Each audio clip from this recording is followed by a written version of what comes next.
I can hear you. Excellent, excellent. Thank you so much for joining. We're gonna start real quick here. I'll be your moderator for today. Kyle, I think everybody knows who you are, and everyone else knows who the gentleman at the end in the really cool-looking jacket. I could say Hugh Hefner. Yeah. A little bit. Yeah. That's your Hugh jacket. All right. Right. Okay, Tom Brand for sure. Anyway, so I'm Ari Fox. As everybody knows who I am. Kyle Ozier, he's online. He's joining us. And Louis Alfieri. Did you cover like where you know what your background is, where you came from, and all that? Did we go through that in prior panels? We just touched base on it. Why don't we do that for the audience outside? I just want to make sure we're live. But make sure you say that, let's go over that. And one more time, because I think your background is quite interesting. I do too. Yeah, I'd like to I'd like the audience to hear a little more about what you do, where you came from, and your experiences in this topic. So Louis Alfieri with Ravenson Creative, known and experienced design and consulting firm working all over the world. We're involved in visual experiences, doing large-scale mixed-use complexes, museums, theme parks, water parks, virtual environments that people are participating in, immersive experiences, and I don't know, for whatever reason, people seem to think somehow I got this year voted one of these 50 most important people with blue for immersive experiences. So I think we're participating in a lot of ways around the world, and I think the recognition is kind of our benefit in the ability to see what's happening in Saudi Arabia, what's happening in India, Korea, Japan, and other areas. We have this great window into what's happening, participating in that and kind of being a bridge amongst people to build that opportunity and that knowledge in the overall immersive industry, which I feel really privileged to be a part of it. And to be a part of how do we bring that to other adjacent. Before starting my company 13 years ago, I used to be the senior designer. You guys have done Transformers or Rocket or Mummy. I was really fortunate to be part of it. And one of the things I always bring up this story that happened a couple of years ago. I took my stepkids to Disney, and we were on the Buzz Lightyear ride. I think it's a fascinating story because you're on that ride and you're on the high score. You walk away and you go, yeah, I got the higher score. That's great. But imagine being able to do something like that, for that period of time. And what kind of impact that have for your audience? And I mean, I've been to Disney a couple of times. I see 21 and older kids going there. They love it. It's definitely something they haven't grown out of. Which is why I'm going to ask, like, Ken, when you think of these things, or at least explain these kinds of things and these stories, how do you see the casino market evolving into these, like, as we said in our prior panel, this woman, Heather, was here, you weren't here, but she said casinos can almost become these little amusement parks.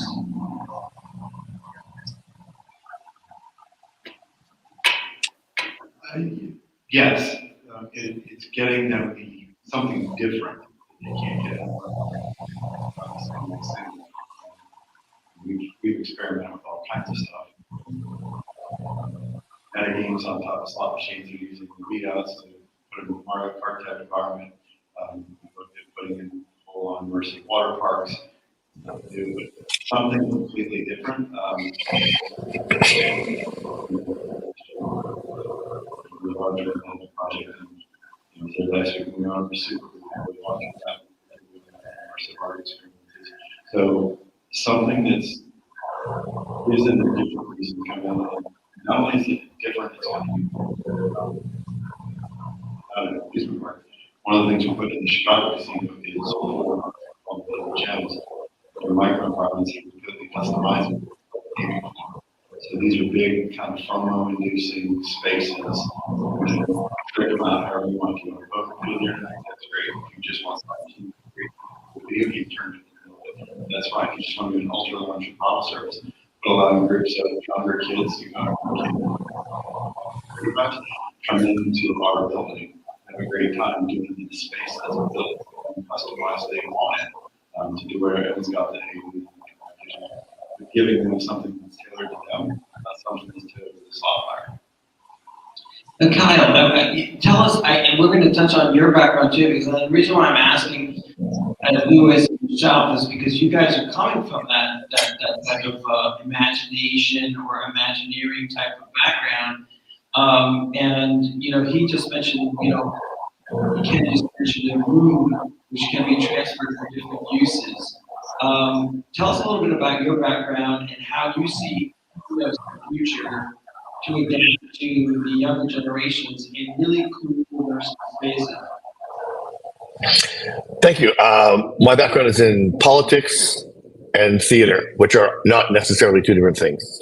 For the past 30, 40 years for me have been in themed entertainment, experience design, with an emphasis on live experience, shows, theatrical ceremonies, and parades, and then a lot of fundraising for colleges and universities. I'm good at making large groups of people weep and write checks, so it's a skill. It's a good one. It's it's interesting, this conversation, because I know you know this, but there was that era of Circus and New York, and where an MGM where casinos did become sort of mini theme parks. I think and it ran its cycle, but I think we're at a moment here where what kept barking in the back of my brain as y'all were talking is the main thing is when these ancillary experiences are created, they need to be done extremely well. They can't be add-ons. They have to be done really well, because we have a way more sophisticated audience than we had 30, 40 years ago. People and kids, they're kids, young people, anybody below 50, are used to a higher quality, just visual resolution, complexity, following a story. So, yes, I absolutely think that, the question asked, water parks, various immersive experiences, I think they should be, I said in the previous panel that they should be of the casino culture or theme, not try to do what's already popular, but create something with the magnitude and the magnetism that's going to attract people specifically to your place.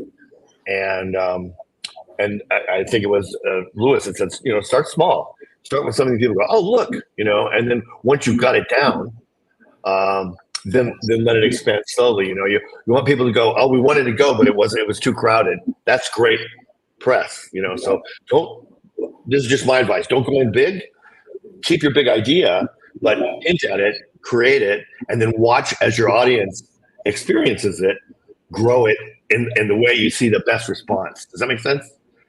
Yeah, that definitely makes sense. But there's something even outside of that. I've experienced. We had a talk, a panelist a few years back, Vince Kabudlik from Yawolf, who basically he helped build the whole thing at Area 15 in Las Vegas. Now, he told me a story that they actually approached the Sands Corporation and they were going to build it on the Strip. And the corporate people there said, get that shit out of here. We don't want anything to do with it. And they ended up going across the highway and found a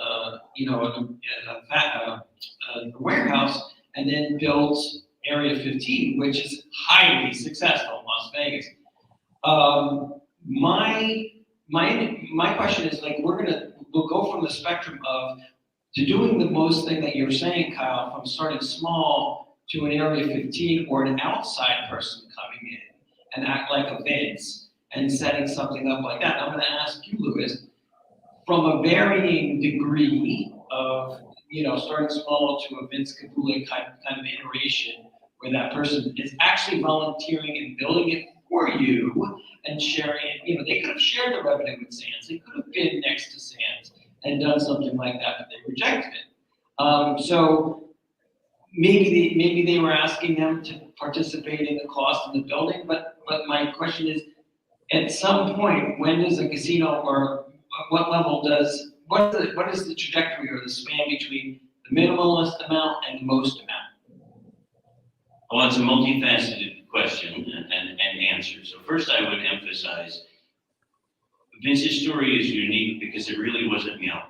So the way Area 15 transpired was really a lot more about Winston Fisher as a developer going in and proposing this to the casino audience and not being received well.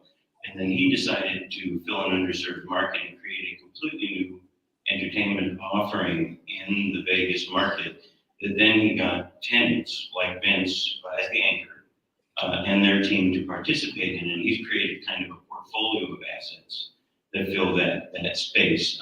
And that, in essence, much of what they're offering right now are adjacent experiences to other experiences. So people don't like to go to the museum necessarily to a certain degree because they feel intimidated by it. And what Vince and the team have done is kind of taking outcast artists that weren't welcomed in the fine art community, done a really cool installation, and they've been able to create a great mythology and brand around that to market that in Meow Wolf, and not to diminish the work. It's really cool. But it's interesting when we talk about the casino market and this entertainment market, how can you look at that in scale? So initially, the first Meow Wolf installation was quite small, and they proved that they could run numbers through that. And a lot of people know the history of that, but it was like 6 people built the first one. It was a temporary experience. Then they got some more funding. They sold more tickets. They did a second experience. Then they were able to get about $3 million in investment, and they built the one in Santa Fe, which was phenomenally successful. It had about 3 million people go through them. At that point, having done, R. Martin was the guy who bought he didn't pay for the whole thing. He bought the bowling alley for them, right? They were friends with him, and he funded buying the facility for them. And they weren't able then, in a couple of years, to grow and kind of transcend the market there. They had a great sense of mythology and marketing, and they got to about 2.5 million visitors. A phenomenal, kind of business model. And then a lot of venture capitalists got involved. They said, there's a winning formula here. We can recreate this elsewhere. They got about, they started out with about $75 million to go to Vegas. They spent about $150 million, and they had to go acquire another $200 million to finish that in Denver, because they kind of went over the edge on Denver. But the Vegas one is phenomenally successful. They're growing at an exponential rate at the moment, and they want to be the Disney of tomorrow. Essentially, is kind of what they say they are of a different ilk. In the context of the gaming community, I think what you have to look at is if you were to replicate that model. My point is to start small, experiment, look for what is an adjacent market to your gaming and your experience, or how can you partner with others? So if you look at, could you partner with a company like ours, or a Moment Factory, or someone else that's in that space in the immersive art, like earlier Heather was on, and she participated in doing virtual Burning Man as an example. There are ways for you to experiment either individually creating an augmentation of your brand, and I think it's really important that you think about your brand and the things you align with.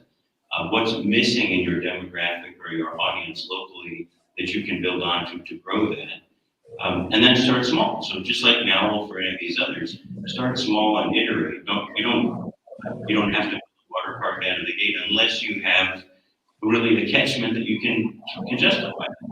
I am not one of the advocates that everything needs to be turned into a theme park. Even though my background started as a person who designs and theme parks, I don't believe it's an appropriate application in a lot of ways. You have to, I think in this space, when we think about like the current excitement around entertainment, around artainment, around competitive socializing, those don't really exist in these facilities yet. The entrance points to kind of absorb, how do I build a technology team? How do I build my infrastructure? How do I build my audience?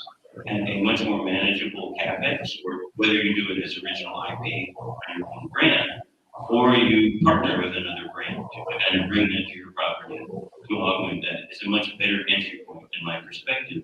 And And then as you scale that up and you learn and you build your support team, your infrastructure, then you can take on if you want to build something really game changing and huge. But I think you have to justify building that audience. And Winston took a big risk. But when you look at Area 15, we had a proven winner in Meow. So the 25 other things around Meow are kind of throwaways. Some of those have worked and some haven't. He's introducing a new anchor with Universal. And Universal's anchor is a tried and true thing. They're not taking a risk there. They're making a year-round Halloween event, which they know makes a fortune. People don't realize that Halloween in a theme park is the highest grossing revenue period every year. There's nothing that touches it.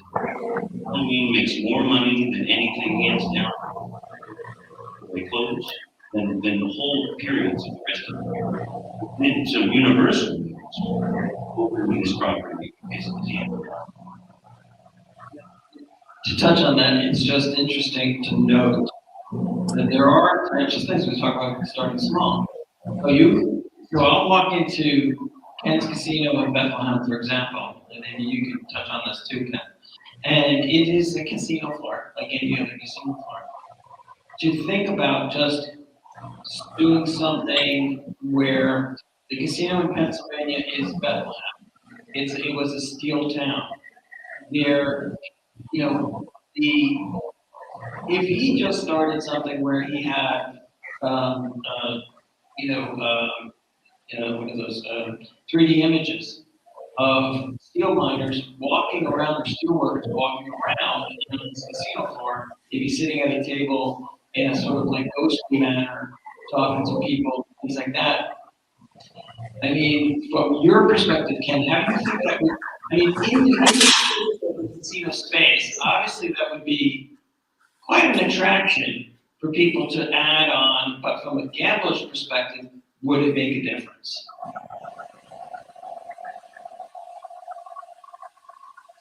So yeah, let's start with Pennsylvania, because it's the old Bethlehem steel plant, right? We've been struggling for 4 years now as COVID in the middle of what to do with machine shop number 2. It's a mile and a half long, it's an abandoned steel plant. We're working to put a water park there and then COVID, so we don't know what we're going to do. But it needs to get redeveloped into something that will attract people to the region, interact with our brands, stay in the hotel, do some extra meeting with neighbors, and points across the tables as well. Anything that is new and innovative that drives that, we're open to. The gaming floor is a little sticky, and that's what we're in control for, is we can't even have influencers on our name. Miners sitting out there talking to the guy at the table next to the soccer table is got all kinds of red flags. And Jay, my boss, is adamant regulators and control our business. We can work with the regulators to get it through. Something innovative to the point of starting small. That's kind of where we try to do this. Try something, see if it works, expand. It's also helpful in our realm. We have CEOs and architects by education. Target.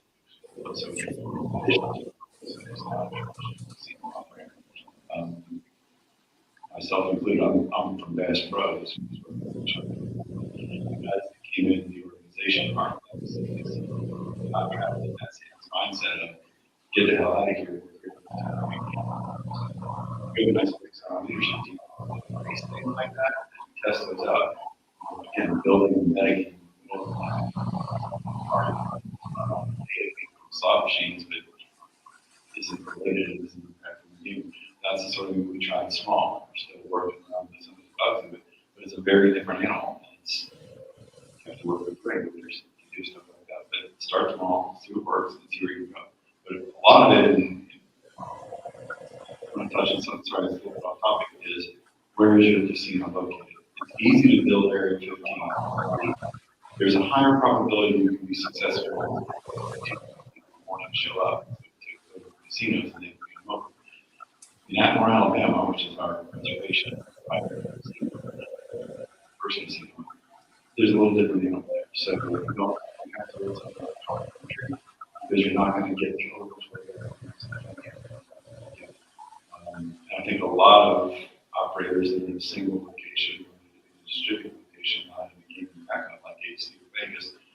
take a little bit different approach. Last thing is, tribal operators, because we're not the whole Wall Street, we can't experiment. We don't have a whole tribal council. We decide as a group to do something different, and really very different from the traditional game revenue model. We can make that small thing, try that out. So that's great for the next somewhat successful. Well, yeah. And to that point, as you mentioned the steel mill, it's on brand. It's something that can be recreated by others. An interesting parallel project. We took the steel mill in west of Beijing and turned it into a business incubator, kind of activate them. So now it's a live events venue. It's a creative business incubator, and it's kind of revitalized this whole section. But it's something that can't be recreated. This amazing objects to light, it becomes kind of an entertainment district. It's an extension to what you're doing that draws people there, feeds into the facility. It's looking at there are adjacent uses, and in your case, you have a heritage component to that. Something locally can be very powerful, and it's not something that other people can replicate. So it's a fantastic differentiator that only you have.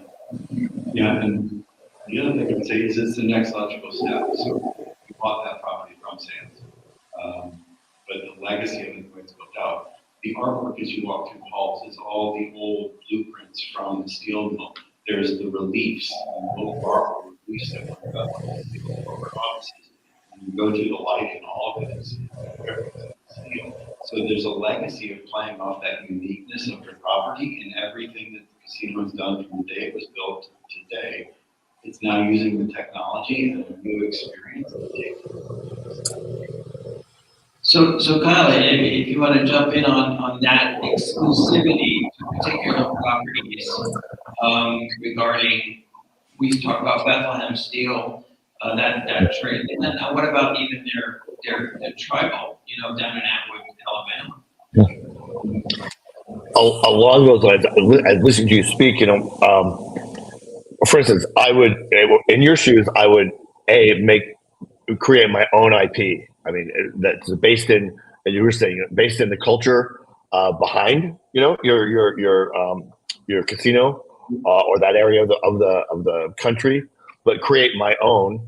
I might do it first. I might do like some serious surveys of my clientele, and just ask them oblique questions and start giving you hints as to what, if it were up to them, what they would do. Get that kind of research. Do a long-term story that you could tell through this experience that you don't know what it is yet, and then because the uniqueness will draw people. The way it's executed will have them coming back, and introducing it, as we were saying before. I would even like fit out. This is just going on in my head as I listen to you. Create a space, a tiny space inside your property. Not even announce it. Just have a door that you might open, and start it so that it's discovered by word of mouth. But once you go through this door, the beginnings of this story are told, and then as you get the feedback and grow it, it can grow through that room into a bigger space, or throughout make it discoverable throughout the casino.